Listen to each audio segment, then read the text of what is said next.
Howdy, y'all. I'm Josh, and I'd like to introduce to you my business partners and co-developers, Aaron Crenshaw and Gabriela Perez.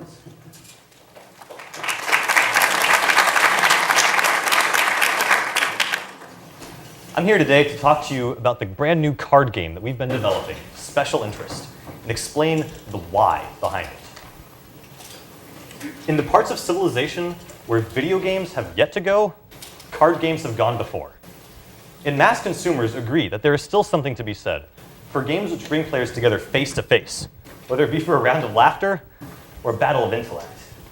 Take, for example, the popular Apples to Apples, which in the year 2007 alone sold over 1 million copies. And maybe you've heard of the brand new card game Bang with the Wild West theme. Though it caters to a more selective segment of the market, it's also sold 500,000 copies. It is to this broad market which we intend to introduce a brand new card game with a theme that has been underdeveloped in recent decades.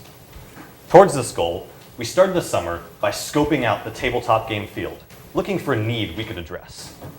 As avid gamers, we've played our fair share of Monopoly, Settlers of Catan, Apples to Apples, all the classics. Enjoyable games, no doubt. They were all missing something, though. In none of these games did players have to work together to succeed. For example, take Monopoly. The winner drove all of his friends bankrupt at the end of the game. He had no allies at the end.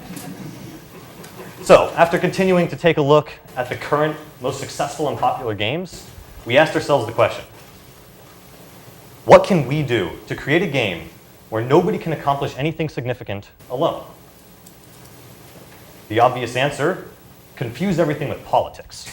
And as a matter of fact, there are precious few games on the market today which touch the political negotiation space, and then usually only under the guise of some other strategy such as warfare.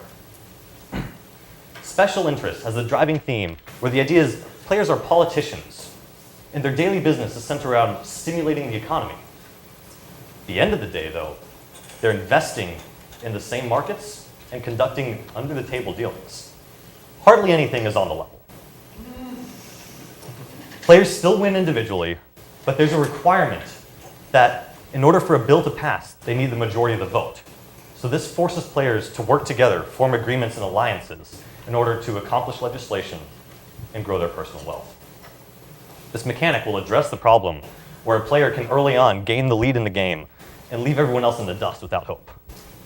I'm sure y'all are all familiar with the game where a player gains control of this blue and green row right here. They build 1, maybe 2 houses, and the game is over, right? Like, it might take you another hour and a half for the final player to lose his final dollar, but Mr. Boardwalk is still the juggernaut, and no matter what you do and however agonizingly slow he takes to finish it, you're gonna lose. You can't break his cash flow, right? This can't happen in Special Interest.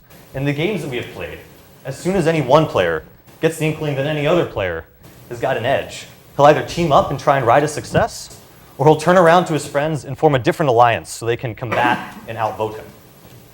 That will quickly spur an entire series of alliances. And this will sometimes create a classic 2 political party model. Other times it'll create like a World War I style network of hidden allegiances and secret backstabbings, so convoluted that the winning player might not even realize he's ahead until the very end of the game. Special Interest is a card game which focuses on these political power struggles and secretive investment, where players have to negotiate if they want to pass legislation and increase their base of personal wealth. There is not a competitor for this style of game in the market today. Couple that with the fact that the next presidential campaigns are just warming up, and this is the perfect time to introduce Special Interest to the card game market. Today, we are working on finalizing our card content and artwork, as well as continuing to playtest the game. We have plans to use a printer in India to publish the first run of the game, cards, boxes, rule sheets, and then we will retail it here at local game hobby stores in the Boston area, as well as selling it online through e-commerce sites, including our own, gameofspecialinterest.com.